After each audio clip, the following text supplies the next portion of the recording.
All right. So now we will move on to the subject of understanding operators in function spaces. Okay.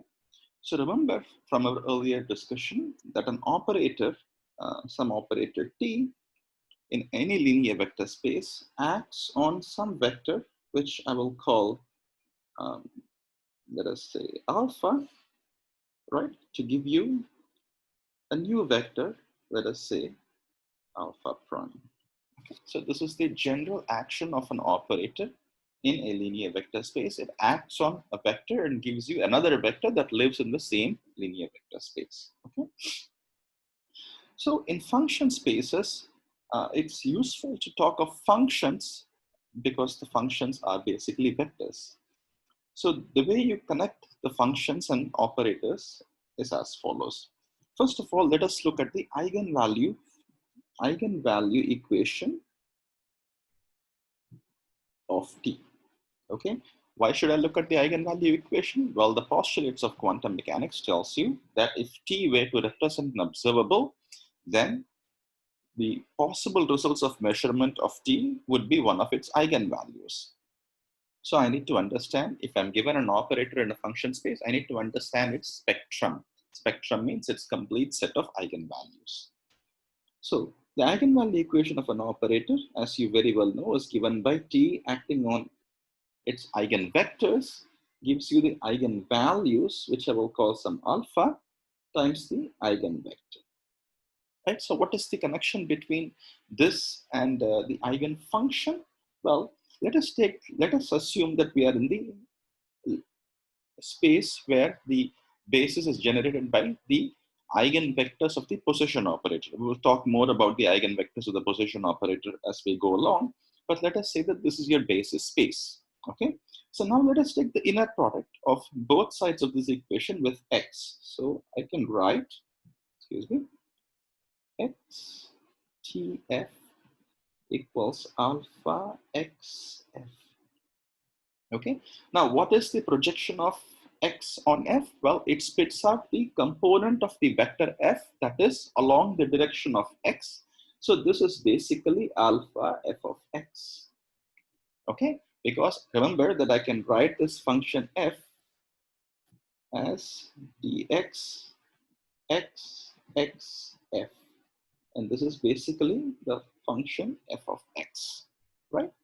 And the completeness relation, I remind you once again, is 1 equals integral dx x x.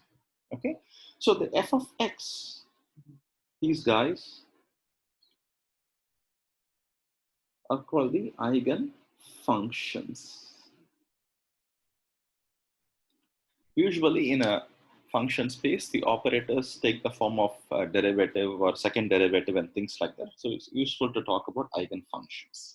Okay, so let's come back to this equation. So we have x tf equals alpha times the eigenfunctions of the operator t.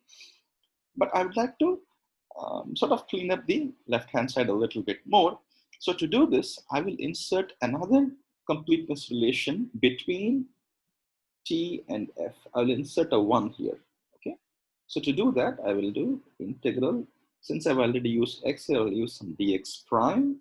I will leave this x alone, p.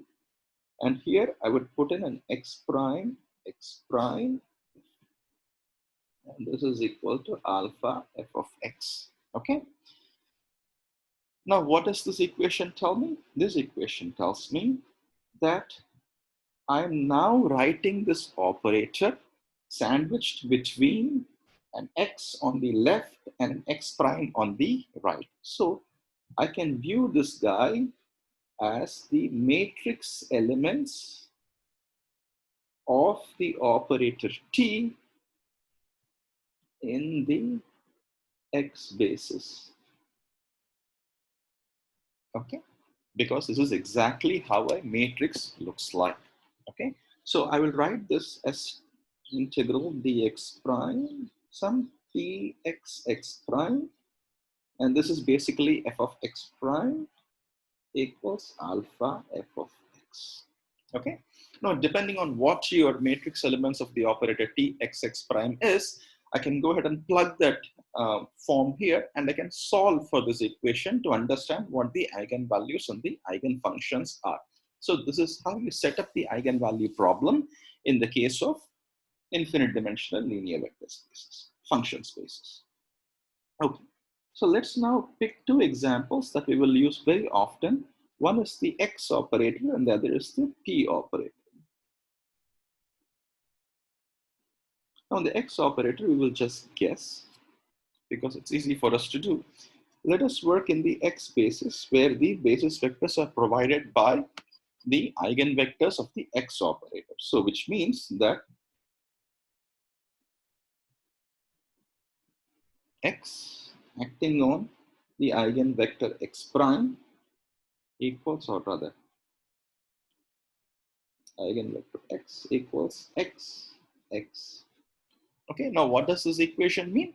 This equation means that the operator X acts on the eigenvector of the operator X to give you the position little x times X. So this is the eigenvector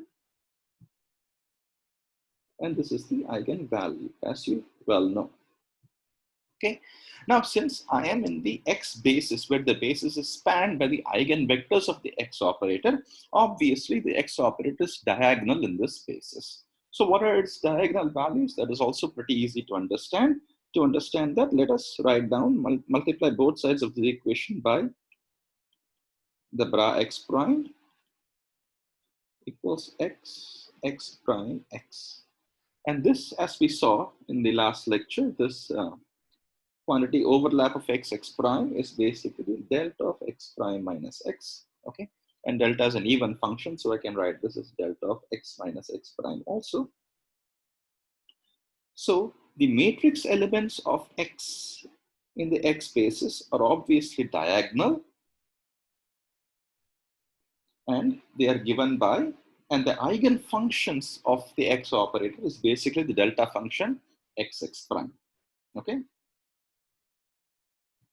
X prime is diagonal in the X basis. Why do I say it is diagonal? Well, if x is not equal to x prime, this is in some sense 0. So the only values which are non-zero, if you think of this as a matrix, which you should not because it's an infinite dimensional matrix, are the ones for which x is equal to x prime, okay? So the eigenfunctions of x are delta x minus x prime, okay? With some eigenvalue x prime. So let me call this some g x prime of x equals some constant a, because I can always multiply it by constant a, but I will leave it now for the time being and write it as delta x minus x prime. These are the eigenfunctions of the position operator in the X basis. Now I keep repeating in the X basis because that is important, because as I've repeatedly emphasized, the matrix elements of an operator depend on the basis that you're working with. If the basis is changed, the matrix is also changed. Okay. Now, we have, in finite dimensional vector spaces, we are used to the idea of Hermitian operators, and Hermitian operators, as we know, have orthonormal set of eigenvectors, and we can always use these eigenvectors to expand any other vector in that basis because they are a complete set. Well, we will actually find, sort of strangely, that the X operator is actually not a normalizable set of operators. Okay. In other words, if I take the eigenfunctions of the X operator, remember our definition of inner product of two functions.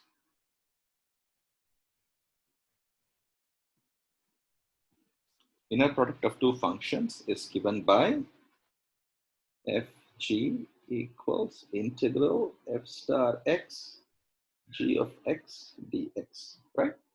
So if I use this inner product to understand if, and the inner product of a vector with itself is obviously equal to mod f square dx. Now if I'm in the space L2 minus infinity, infinity, which is the basis of choice, which is the space of choice in quantum mechanics usually, the functions g x prime of x are actually not normalizable.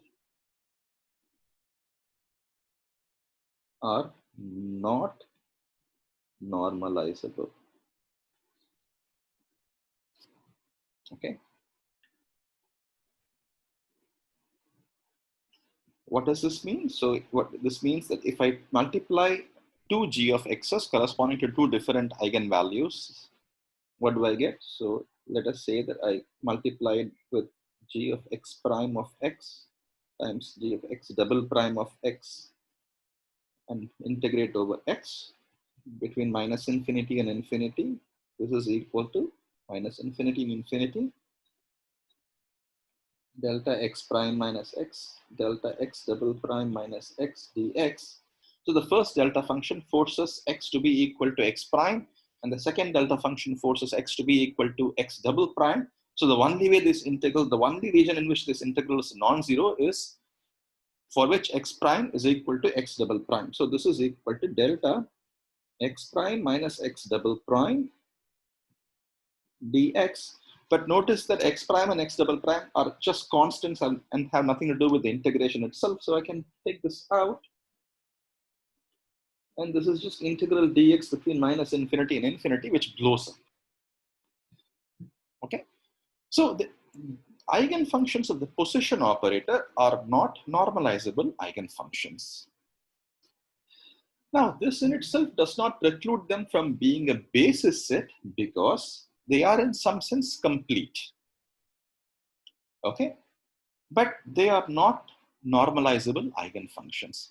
Now, this might be a problem if these eigenfunctions correspond to the system at hand. In other words, postulate 1 of quantum mechanics tells you that every quantum mechanical system is described by a state vector. Now, in function space, we should say that every quantum mechanical system is described by a function, state function, or a wave function, right? Now, if these delta functions were actually the wave functions for any quantum mechanical system, then we are in deep trouble because these wave functions are not normalizable. So this will pose a huge problem to us. In fact, if we sort of blindly apply this to the case of a free particle, we will actually find that we do run into a problem. But if we approach the problem very carefully, we will know how to circumvent this. So I'll talk more about this problem when I discuss the free particle situation in quantum mechanics. But for now, keep this in mind that the eigenfunctions of the position operator are not normalizable. In fact, the eigenfunctions of the momentum operator are also not normalizable. But both of these can serve as a basis set because they are complete in some sense. Okay. All right. So now that we have told you what the matrix elements are, let me go ahead and talk about the matrix elements. So in other words, what do I mean by complete? By complete, I mean that I can still use this relation as a valid relation. X. Oops, I'm sorry, this is not showing up.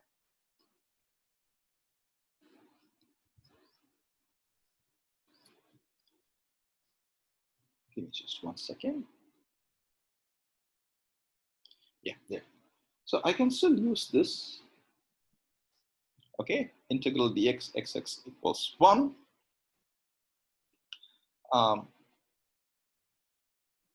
And I can write any vector f as integral dx x x f, which is equal to integral dx f of x x. Okay.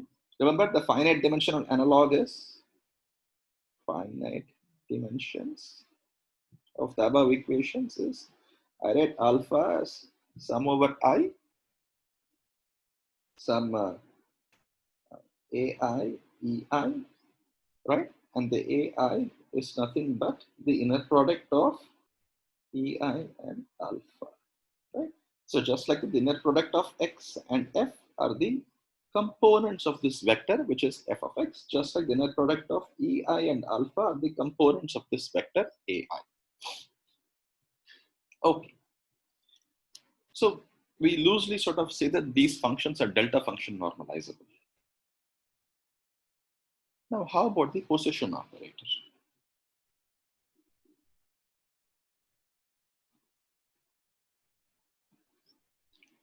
The position operator P, usually say in undergraduate quantum mechanics, is this is equal to minus I ddx. Okay, so the sense in which we mean this equation is as follows. It means that the matrix element of P in the x basis, suppose if I write x P x prime, this is basically equal to delta x minus x prime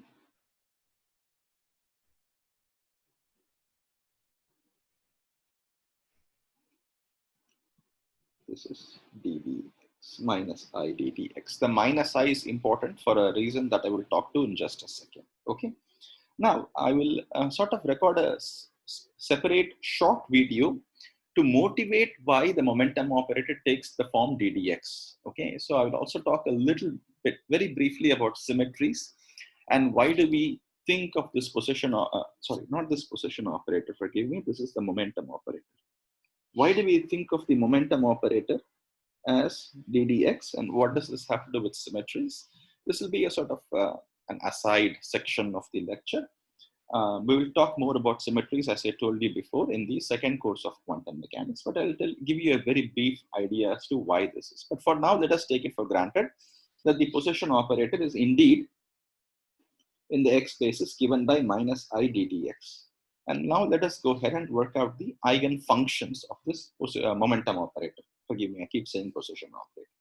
What are the eigen functions of the momentum operator? Well, the P acting on some function of P is giving you some eigenvalue P times the same function of P. This is the eigenvalue equation for the momentum operator. So let's work this out. Minus I ddx acting on f of P equals P times f of P. Okay. If I rearrange this equation, in fact, I would also need h bar here to be very precise.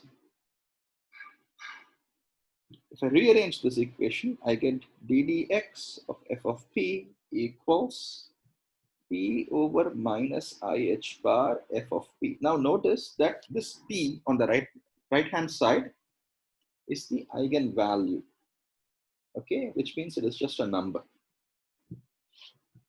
And f of P is actually some function of P. So I can write this, multiply the top and bottom by I. This is just IP over H bar f of P. Excuse me. Okay. So rearranging this very simple first order differential equation, I get df of P by f of P equals IP over H bar dx, which can be trivially integrated to give you f of P is some constant times e to the IPx over H bar. So the eigen functions of the momentum operator are given by a e to the IPx over H bar. Okay. Again, are these normalizable? Let us work it out. So let me actually write this. Let me put a small subscript p because this eigen function corresponds to the eigenvalue p. Okay. Now I can also write an fp prime that corresponds to an eigenvalue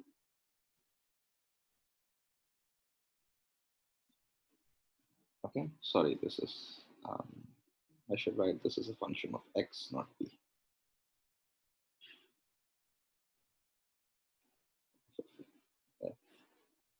Fp of x.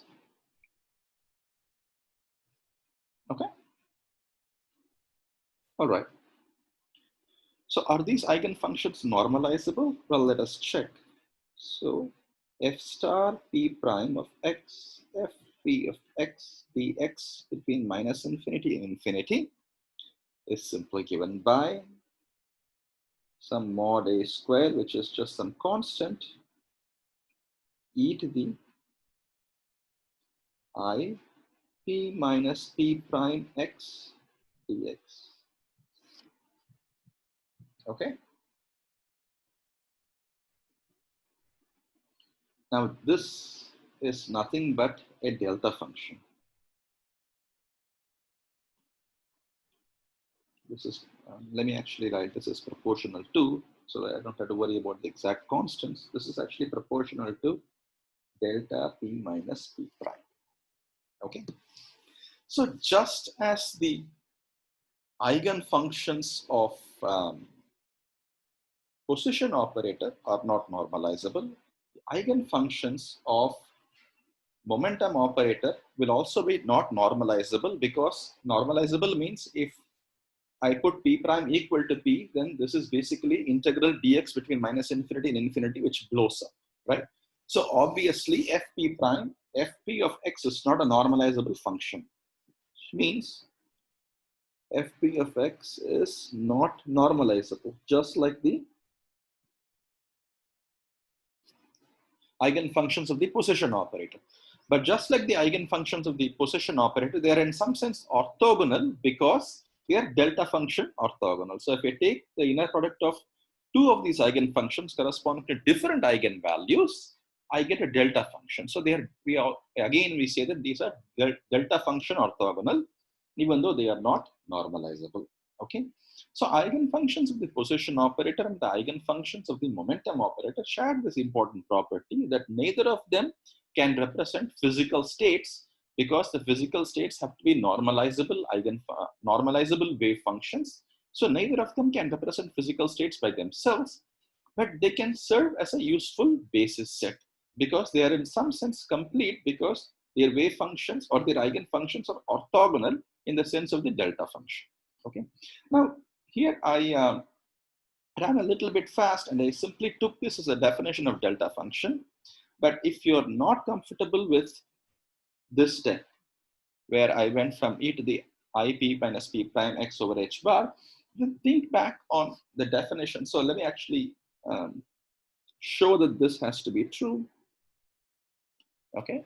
Let us develop another representation for the delta function. Okay. And here I have to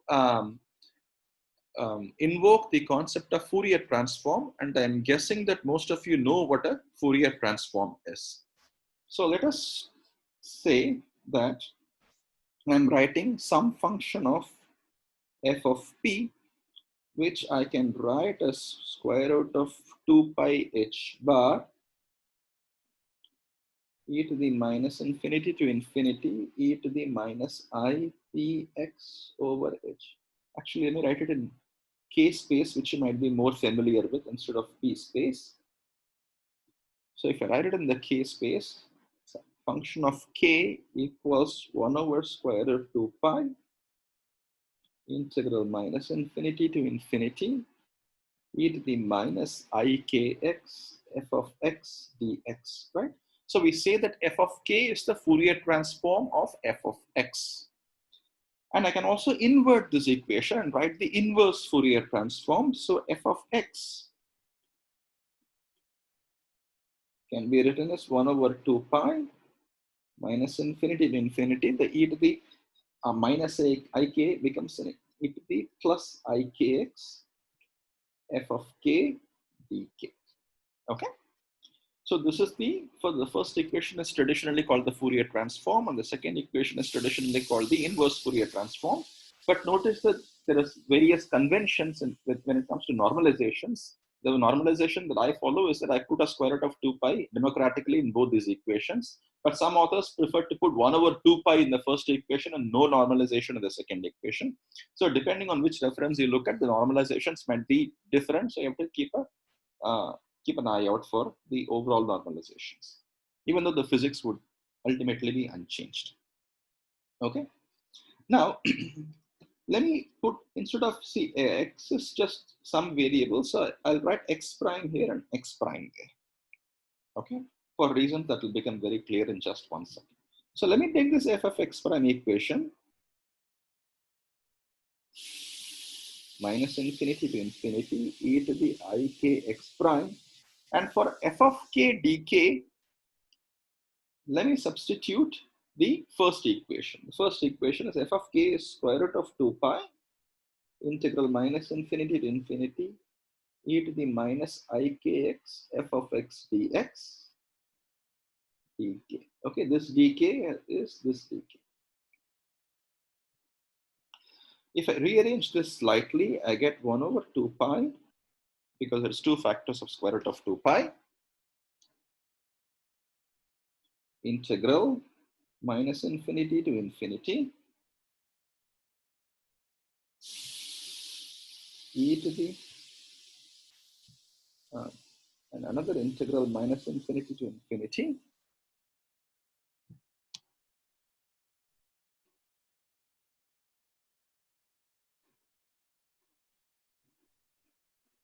e to the ik x prime minus x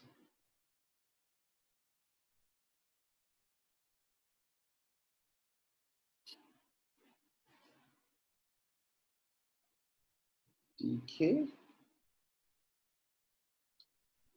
times f of x. There is also a dx here which I missed, right? So dx. Okay. Now let me look at this equation carefully. So I can write this equation as minus infinity to infinity times, I'll put a box like this and write this as 1 over 2 pi integral minus infinity to infinity e to the ik x prime minus x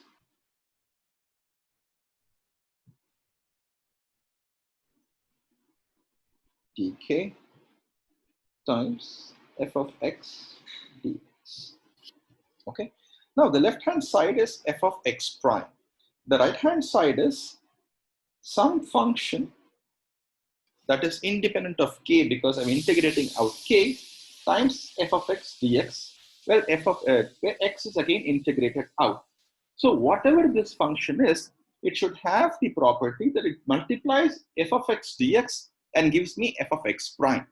The only way this function can multiply f of x dx and give me x prime is if this function is indeed the delta function, right? Because we know that integral minus infinity to infinity delta x prime minus x f of x dx would give me the value of f of x at the point x equals x prime. This is consistent with the left hand side of the equation. So we take this to be another representation of the delta function, which I have used right here. But I've written it in the space of P and not K, but the connection between these two is actually quite easy if you make the identification P equals h bar K. Okay, so P is the momentum of the particle and K is something called the wave vector. So they are related by a constant which is h bar. So whether I talk about P space or K space, it is in some sense exact same thing. They are only related by factors of h bar. Okay, so basically when I use this relation, I've used the concept of Fourier transforms. Okay, so coming back to quantum mechanics, what we have shown is that the eigenfunctions of x and p are both not normalizable. Thus, they cannot correspond to the wave function of a quantum system. Okay, remember postulate one. What is the connection between a state vector and a wave function? Well, state vector is given by psi. And if I take the inner product of this with x, for example, I get the wave function in the x basis. The wave function x basis is basically the inner product of x and psi, which is usually called psi of x. Okay. So the eigenfunctions of x operator or p operator are not normalizable, so they cannot act as wave functions of a physical system. Okay. So if I do get this to be the wave function of a physical system, I have to be very worried because they are not normalizable functions. So the probability won't be equal to 1. So it is certainly not a physical thing to have. But they are orthogonal, okay, in the sense that, for example, if I take minus infinity and infinity, fp prime of x, fp of x dx, I get delta p prime minus p. So the delta function orthogonal. Okay. So I can still use them as um, a basis set, but they cannot correspond to the eigen functions or the wave functions of a physical system. Okay. So I will stop at this point. In the next module, we will talk about operators being Hermitian or not, and how we understand the concept of Hermeticity in infinite dimensional Hilbert spaces. Okay. This is slightly more tricky than in finite dimensional Hilbert spaces because there you just have to look at the matrix and see if the matrix is Hermitian or not. But here you have to do a little bit more work and try to understand if something is Hermitian or not, depending on the definition of Hermeticity. So this I will talk about in the next short module. And this module I will stop at this point.